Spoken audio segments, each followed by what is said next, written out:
Hey everyone, Shaka McPain here. Before we get started with this month's Memory Lane episode, and let me tell you, it's a good one. Unfortunately, there were some technical difficulties during the recording of the podcast, so we had to make do with what we had. I think most of it got salvaged. I don't think we're missing too much. I think the biggest thing with that you're going to see is that there might be some times where the lips don't sync up. And I know that we were really close to when Discord totally crashed. That I think it was a couple Wednesdays ago, or maybe last Wednesday even. Anyways, just everything that could go wrong did go wrong. Luckily, in Premiere, it did not go wrong so far. I haven't exported it yet, so we'll see. We'll see how that goes. But I just also want to say thank you for listening. Thank you for continuing listening. Thank you for listening to the Co-op Stop. If you are here, and if you haven't listened to the Co-op Stop, please go check it out. I think it's really great. That episode with Asa is fantastic. And also wanted to have some sort of additional housekeeping. I just finished my edit of the editorial that Rachel Fidus, I hope I'm not butchering her name, Rachel Fidus, did the editorial, and I put her words on screen with the help of Zombie Kills doing the voiceover. And I will put that in the description. If we could just get some clicks over there, I don't have a lot of power or whatnot, but if we can get some clicks over there to check that video out, especially if you like some of my Memory Lane episodes, I think what she said is a lot of what I wanted to voice in one of my Memory Lane episodes. So and she did it a much better way than I did. But yeah, putting that together was really cool, and my first project for Dual Shockers proper. I just want to say thank you for all the congratulations, everybody, as well. And I guess without further ado, let's kick it off to this month's Memory Lane Unscripted with Sam Woods.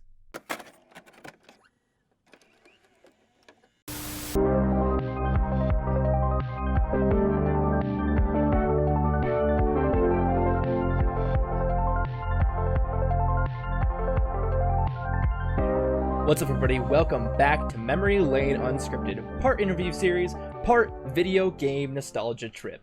Memory Lane Unscripted is an offshoot of my video essay series of the very similar name, where I discuss some cool games with some even cooler people. New episodes post once every last Sunday of the month at youtube.com/ShockMcPain, as well as Google Podcasts by searching Memory Lane Unscripted. Housekeeping, your boy recently became a member of Dual Shockers. I am a part of the video team over there, so check out for more content over at DualShockers.com, as well as youtube.com/DualShockers. And on top of that, I kind of said this on my Twitch channel, but I will be kind of backing down from some Twitch stuff, less of a schedule. I'm gonna try to do 3 times a week, but that really hasn't happened this week because I've been busy. But then that's all I have to say about that. If you have any questions, you can always direct them towards me at Twitter at Shaka McPain. And then number 2, and this will involve our buddy over here. Sam and I have started the Co-op Stop podcast. 2 episodes up currently, bi-weekly video game podcast. This episode, actually, as we are recording, episode 2 just went up a mere hour and a half ago. So be sure to go check that out. Our second episode has our guest Asa Green River over from Borderline Entertainment. So check that out, youtube.com/Shaka McPain. But without further ado, let's introduce our co-host for this podcast right now. I guess co-host, guest co-host. And anyways, it's guest co-host extraordinaire. We're not out of the woods yet. It's Sam Woods. How you doing, Sam? What is up? I am good, my friend. We seem to be speaking every day at the moment, and it's beautiful. I know, like, dude. So again, like I said, we just got off of the recording on Wednesday, for recording episode 2, and it just posted of the co-op stop, and it was your first time hosting, and I gotta say, you killed it. You absolutely demolished it. It was awesome. You were like, all right, we need to make segues go. We need to get this all going. So for your first time, gotta also say, very good, very good. I appreciate it. So Sam, tell us a little bit about yourself. So, like Nick, I recently got hired at DualShockers, on the kind of, I'm a staff writer over there. I kind of like a lot of other people trying to make it in the world of video games, writing, journalism, all that good stuff.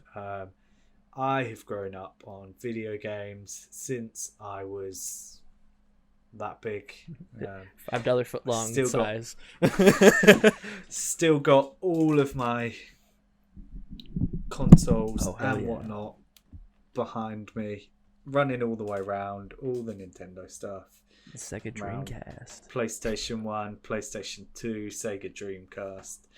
You know how it is. How great is the opening of the startup of the Sega Dreamcast? Like, didn't we just I had never played one myself, but just seeing that opening, like, dun, dun, dun, dun, it just reminds me, like, oh man, video games are cool. That was a different time, because you had the PlayStation 1 startup. Well, I mean, go, which was iconic, greatest of all time. The GameCube, yep, had a fantastic kind of. All right, Sam, I'm gonna ask you I'm gonna have your gamer cred on the line here, but did you know that if you hold the Z button, it does a totally different intro sound? Okay. Yeah, I remember figuring that out. I think I read it in like a physical cheat book. I think I would say it's either a cheat book or a Game Informer for me. But I remember pressing that and being like, what? It was quite. I forgot about it, so I've got back into playing my GameCube recently. But I forgot that was a thing, so I'm gonna have to do it next time I play it. But yeah, historically, I knew it was possible. Right. So I'm gonna ask a little bit more than I would the usual guest on this show. But I want to first ask, how did you like hosting the co-op stop? How do you like your first time hosting? Yeah, I really enjoyed it. Some behind the scenes kind of stuff I need to prepare beforehand. Personally, once it's rolling, like, I'm fine, I can direct it how I want, but beforehand I needed to know how it was all going to be structured and stuff, whereas other people may be a bit more loosey-goosey and let it roll. So there was lots of preparation that went into it beforehand, but no, I really enjoyed it. Yeah, I think you did, like I said before, I think you did fantastic. Is there anything like with the co-op stop that you're feeling apprehensive on, like anything that you want to change? I guess it's kind of like a state of the podcast sort of, because we're kind of with this, like, our first like official episode, because the first one was a pilot episode, of course. I know we're thinking about changing the intro as well, but just in terms of little bits here's and there's, because I did come up with it very fast. But yeah, how do you think it's going? So far so good. Like, we'll adapt it, we'll change it as we need to. I don't want to get 2 episodes in and then go, right, we're changing it. Right, exactly. I get you. So yeah, so far I'm happy with how it's going, and if we get feedback that people don't like something, do like something, then we can adapt it from there. Yeah, I think that honestly, like, I think the greatest thing is our games, like our trivia-esque games at the end, because that's what I always love in a gaming podcast, that breaks up the monotony of just talking about games and talking about its industry stuff. It kind of makes it different than a lot of other gaming podcasts, and you can kind of like, as a listener, you can engage in it, and I really love that aspect of it. If anything, I would double down on that more, like maybe do some more, have user submitted questions. But yeah, I think it's going great. I think we've created something that's really cool. Again, you can check it out, youtube.com/ShotgunMcPain. Probably podcast services later. I'm still trying to get that sorted out because it is a brand new thing. But with that, I think we're done with the interview portion. Let's get down to business, Doggy Dog. Let's get down to what game, nay, I know, what console brings you eternal joy. What gives you that rush of nostalgia? Take it away, Sam. So, I'm an awkward bastard. That's why we're here. That's why we're all here. We're awkward bastards. This show is typically gushing about a game or a franchise that people like, and I come to Nick and I'm like, I can't just talk about one game. Can I talk about my favourite console of all time, the Nintendo 64? So yeah, that was the console that got me into gaming, the N64. The kind of Marios and Zeldas and stuff like that when I was probably 8 to 10 years old. I just have such good memories of that thing. So many different stories of so many different games. I just love it. Yeah, I think the biggest thing with this podcast is I kind of want to tap into people's inner childhood and inner self. Even like, doesn't necessarily have to be a far off thing. It can be a recent thing, but something that makes you like, you're like, this is why I love games. This is right here is why I love games. That's kind of why I started the podcast, because that's kind of what I wanted to express with the video essays and gush about stuff. So yeah, I was very much open to the fact of you talking about an entire console, and because I know that your passion will speak for itself. So talk to me about some games on that console that bring you such nostalgia that you want to bring it on a podcast. So I've got my props with me, and I've got 3 stacks of games sorted between games that have a good story behind them, games that I generally love, games that should just be spoke about. I'm going to start with some of my favourites. You just cannot go wrong. Of course. Super Mario 64. This is the game that got me into gaming. I wouldn't be wanting to do what I want to do if it wasn't for this game. I remember just loading it up and just running around that world and just being blown away at, like, holy shit, how am I playing this right now? Like, it still holds up today. Like, you can genuinely stick that cartridge into an N64 and still have a damn good time playing that right now. Yeah, and you can't really say that for many early 3D games because they don't tend to hold. And that's the thing, is like, it really paved the way for 3D platforms. Like, even my favorite franchise of all time, Kingdom Hearts, like, it has a base in Super Mario 64 where, you know, Tetsuya Nomura, the story is that Tetsuya Nomura wanted to make a game akin to Super Mario 64 but with Square Enix characters. And then the rumor is that, you know, he was approached by or not approached, but he was in the same elevator with someone in who was working for Disney, and they collaborated and got that going. So it cannot be understated how much of a foothold Super Mario 64 held on the industry at the time, and even to this day. I mean, people talk about 3D platformers, Super Mario Odyssey, you know, like, and like to akin it to, even on top of that, then you get your Ratchet and Clanks and your Jack and Daxters. Like, everybody wanted to do this formula. Like, Mario made it happen again, not just once. Mario did not just strike fire once when it redefined games in Super Mario Bros. For the NES. it did it twice and redefined it so where 3D became a thing, especially 3D platformers, you know. So yeah, it cannot be understated for sure. There's all of the rumors kind of going around for the last few months that we're going to get a Super Mario Remastered 3D collection. I'm going to be controversial here. I would pay $60 for a Super Mario 64 remaster on its own. I agree. On its own.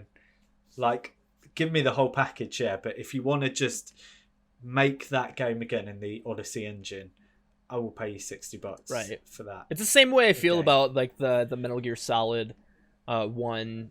The idea of Metal Gear Solid 1 in the Fox engine. Oh, just give it to me. Just give it to me. Yeah. So then we're going to move on. This is a deep cut. Mm-hmm. If more than 2 people who watch this episode recognize this game, then I will be shocked. But it's in my top 3 games of all time.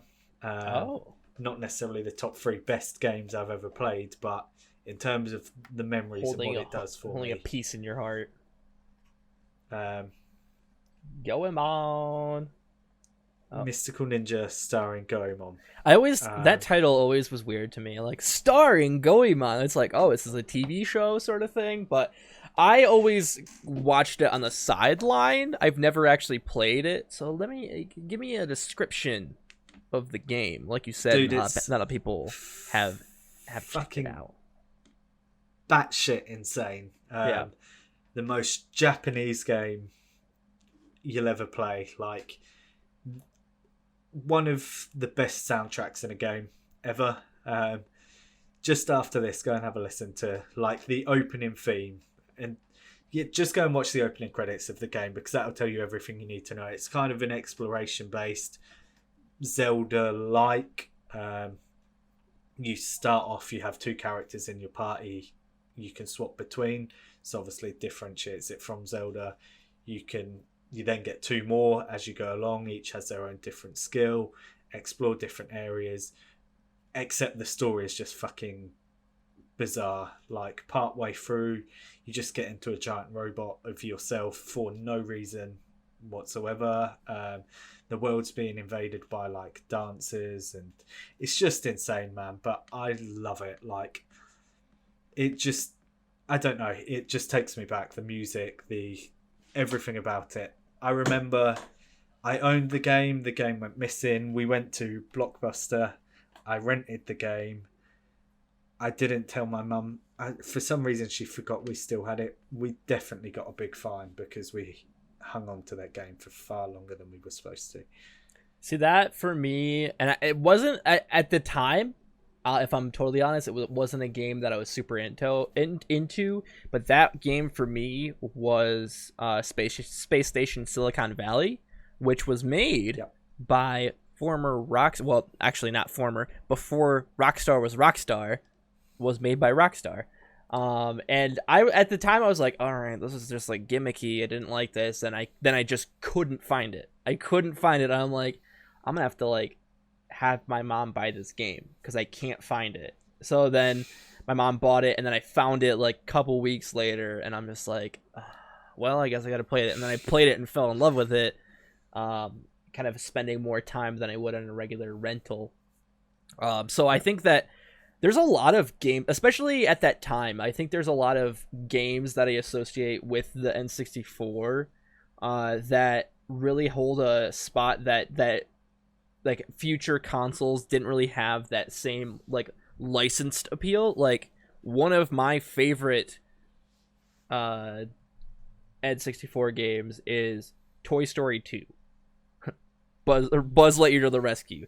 That shit, like, I will go back to that anytime, and I just will be transported. It's like, it's kind of like with the N64, you know, you were like in a vast world. You were a part of a vast world. So I think that that really opened up. That was that, like you said, that's my touchstone as well.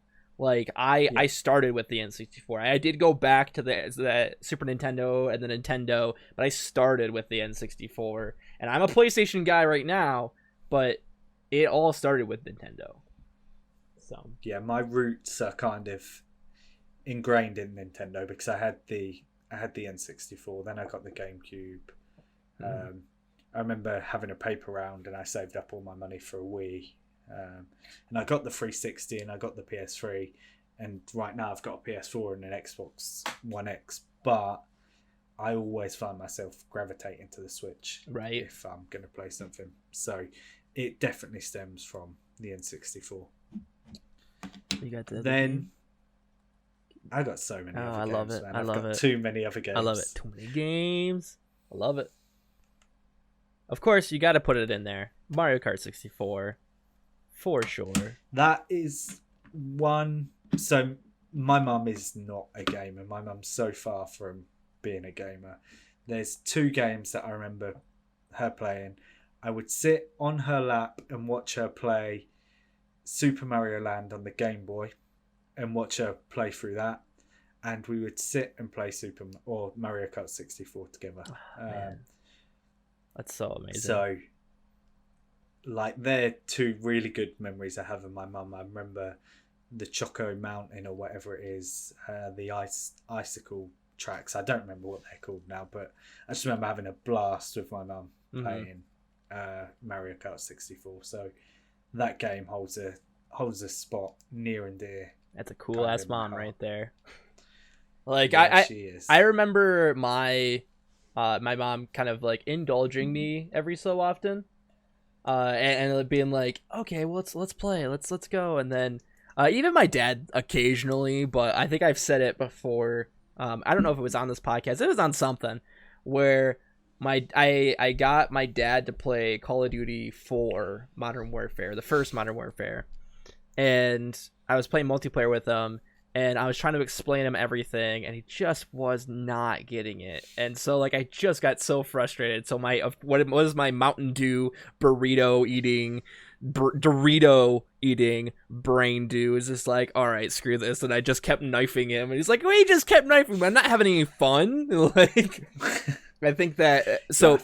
And bringing it back to Mario Kart 64, I think that it was a game that literally everybody could play. Like, you move the controller, you move the thumbstick around, every so often, and then you had the shoot, so it was not exactly that hard of a game. And my mom had a daycare. I would just be like, all right, let's go play. I'm gonna school you guys into some Mario Kart 64. I'm gonna school you guys on the Mario Karts.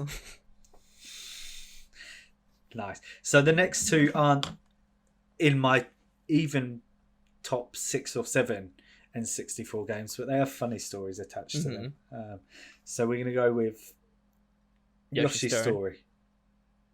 Nice. I actually do think it's a great game, but the story attached to this one's probably not one I should be sharing on a podcast, but it was a different time back then. So my mum was working late.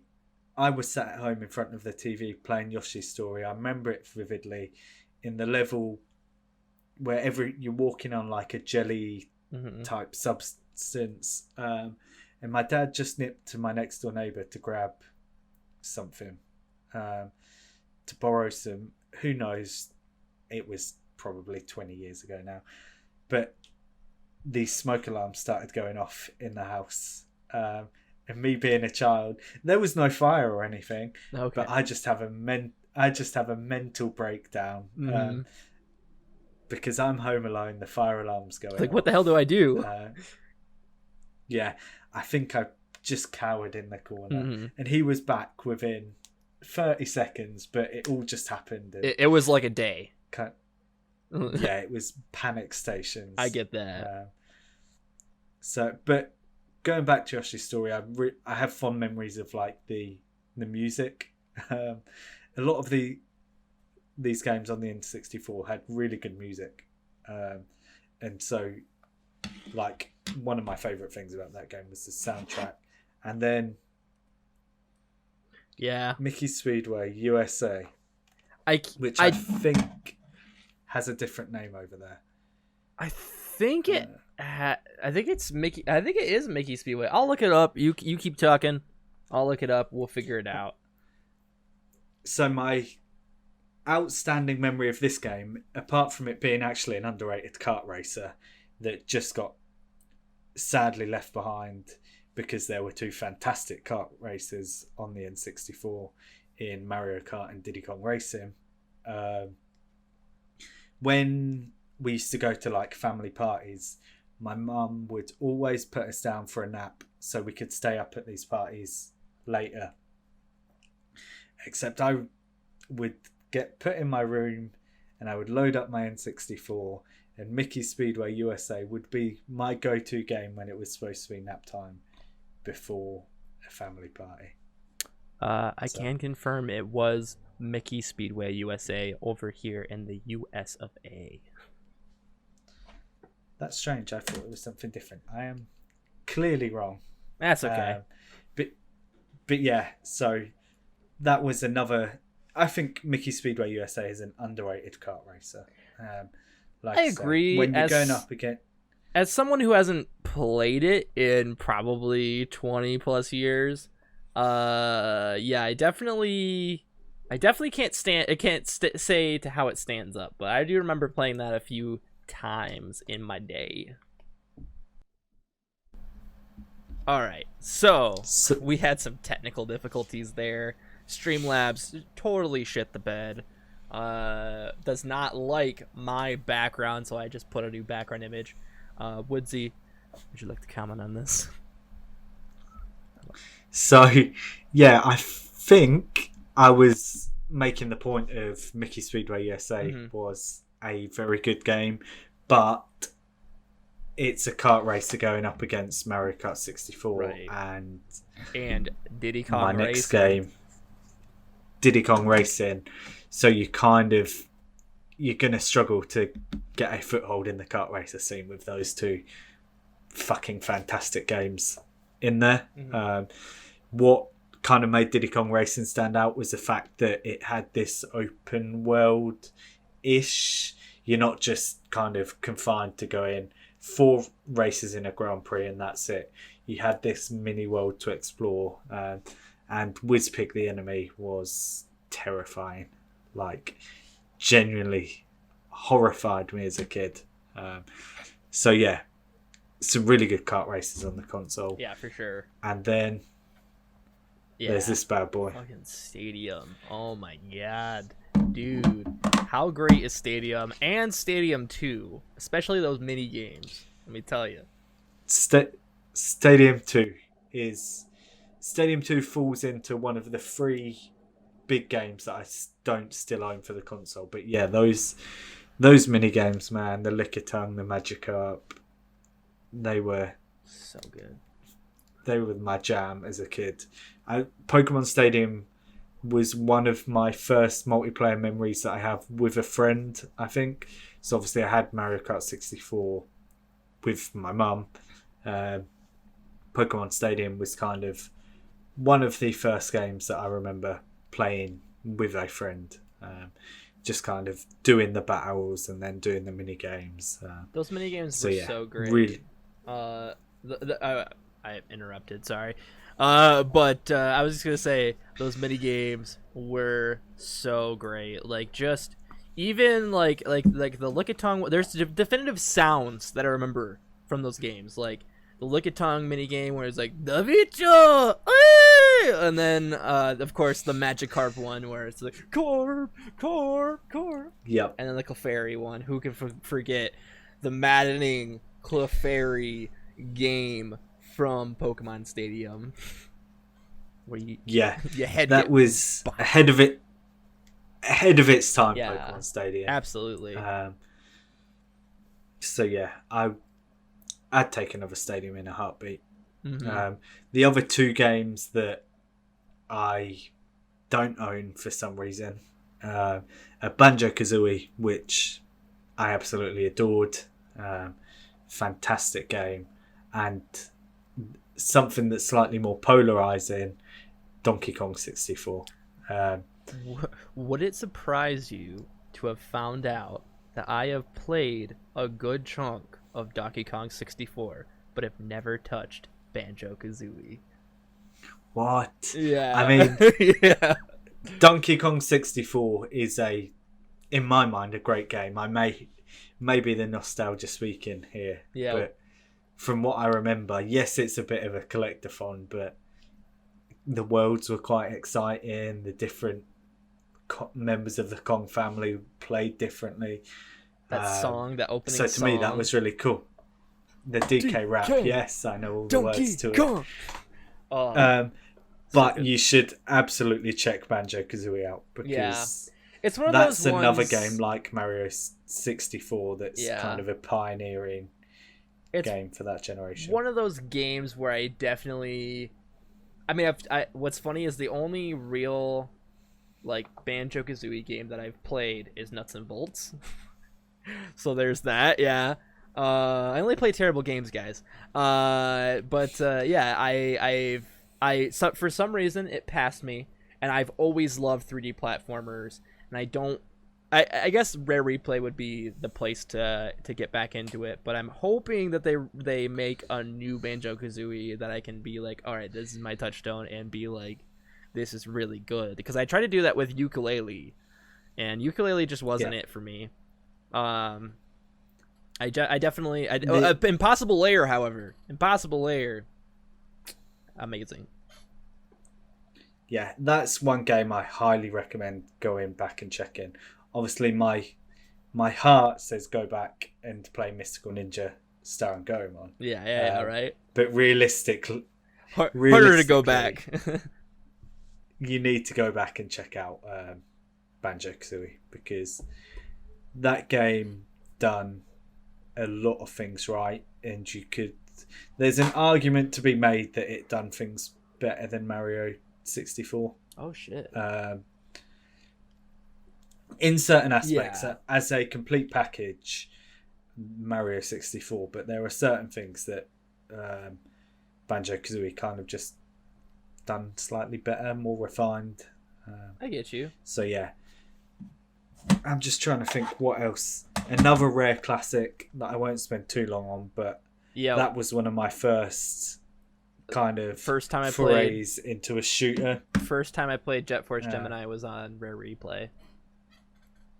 So that was my... I don't know how well that will hold up. It didn't. Now. It didn't. I didn't think it would. But back then it was like a sci-fi shooter. For me, it's like a 8-year-old kid, 10-year-old kid maybe. Mm-hmm. Was a really cool thing. Like, I'm shooting things. This is really there's cool. Like this vast world. Vast world in terms of that. That was quite a... I remember it being a pain in the ass, because there was a lot of stuff you had to do to progress. Mm-hmm. But yeah, another game that I have fond memories of. One that I don't actually have here because it's still in my N64 down there. I don't know if you're going to be able to work out what it is. Pokemon Snap? Yeah, yes. Dude, look at me.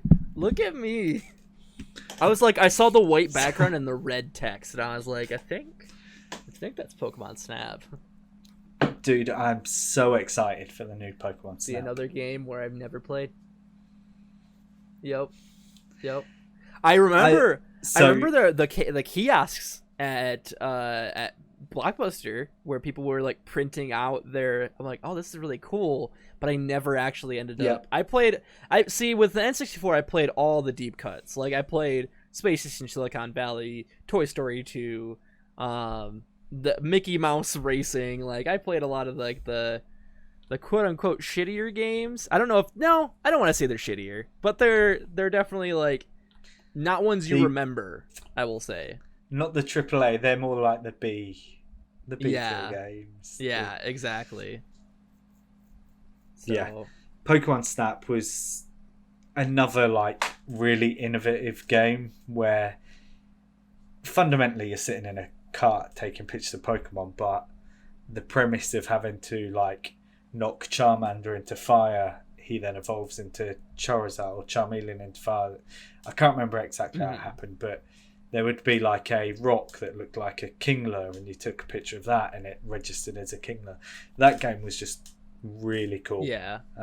Something completely different to what anything else was doing. It's just one of those games that I didn't really vibe with at the time. Like, I was just like, okay, we're taking pictures of Pokemon. Like, I don't get it. But I feel like 25-year-old me definitely would be like, all right, let's check this out. Let's see what's going on, doggy dog. Yeah, I really can't wait for the new one. I'm hoping it's this year because Nintendo haven't got a lot else going on this year. So I mean, I would think so. Right? Like, I don't think they have to put too much into it because they already have a base of what it is. Just updated stuff. Looking at the trailer, it looks like it's a whole different. Well, it is a whole different engine from Sword and Shield. Like the models are completely different. So depends how far they are. Yeah. Along with it, I guess. Yeah. All right. Yeah. So the games that I have to ask you about. Yeah. Are you a GoldenEye person, or are you a Perfect Dark person? If this were okay, there you are. Oh, dude, perfect segue.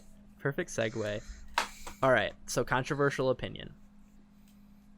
Yep. In what is it? Did that come out in 97? 97? Anyways, in the 90s, 100% it was GoldenEye. Now, it's Perfect Dark.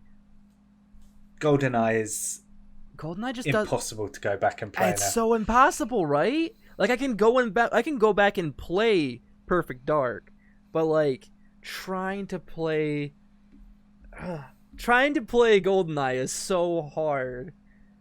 You know, because it was a start. You know, it definitely was a start of something, and it holds a special place for sure.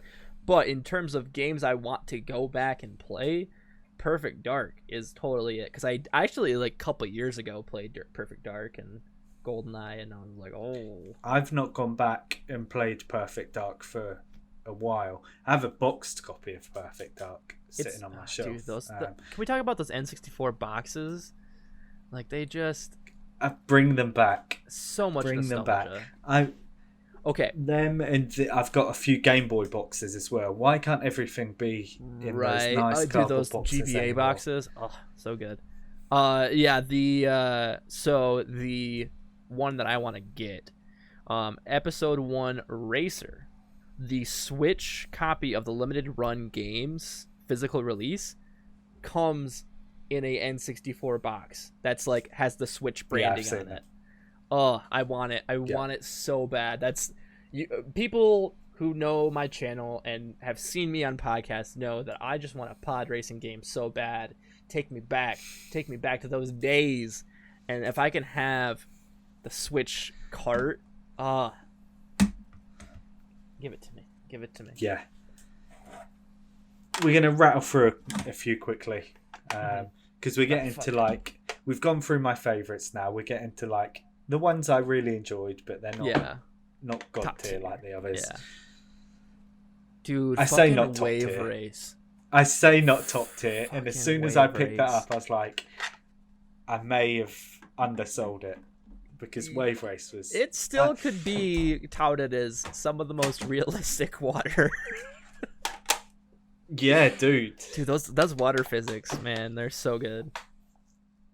Yeah, man, that game. And I remember there being a level that I was convinced I was riding on chocolate milk. Yeah. There was a level where I know exactly what you're talking about. I was convinced it was chocolate milk. I'm walking back what I said about not top tier because we've got definitely has a dude, it's definitely called Lilat Wars over there. Yep. Oh man, Star Fox 64. I don't know which is better. They're both game. Not generally great names, I will say. No. Another game that in my mind holds up pretty well today. I've gone back and played that recently. Well, it's an on-rail shooter. I feel like Nintendo is inclined to agree as well because they've re-released it basically 3 times because of Star Fox Zero. You know, yeah. This I went back and played the other day. Never played an F-Zero game. Oh man, I know I'm breaking your heart. if you go to my Twitter at Captain Woodsy and scroll back through my media a little bit, you'll see the title screen for that game. So good. Holy shit, it is the coolest artwork of any game ever, in terms of like just a flat steel title screen. It is rad. It's so cool. And that's another game. It's harder to play now because it's so quick. Like, I forgot there were you're racing against 29 other rockets, racers, basically. So it's incredibly fast paced, and it's fairly hard to see now, but another great game. How I missed this. Dude, of course. One of the greatest games of all time. I have no idea. You're over here talking about like, these are like B tier games. Oh, I don't know. And then you're bringing out like Ocarina of Time, like literally touted as one of the best games of all time. So the reason I've left it was because it wasn't a game I really appreciated as a kid. Yes. It was probably too hard for me, and I couldn't appreciate everything that it done. Going back and playing like when it was re-released on the GameCube is where I really played it and kind of appreciated it on like the Master Collection disc or whatever it was. That came with the Wind Waker pre-order. Dude, that was legendary. Wind Waker, one of my favorite games. Wind Waker is the best Zelda. Don't at me. Breath of the Wild, then Wind Waker. It pains me to say it, but final couple, I think. Did you ever play Snowboard Kids? I've never heard of Snowboard Kids. I've never even heard of it. Explain it to me. Do me some justice. It's a cartoony downhill snowboard. I mean, racer. That's all I need. Like it's like a 1080. What is it? 1080 to snowboard. Yeah, but far more like fun, geared towards a younger audience. Again, not gone back and play. It's looking at it right now. I've just seen who it's made by. I don't know if it's going to focus. Persona 5 devs, the Persona devs, just in general. So yeah, I loved it as a kid. Haven't gone back and played it since. I might go and check that out over the weekend just to see what it's all about. And then finally, Pilotwings. You're the only person I know that's ever played Pilotwings.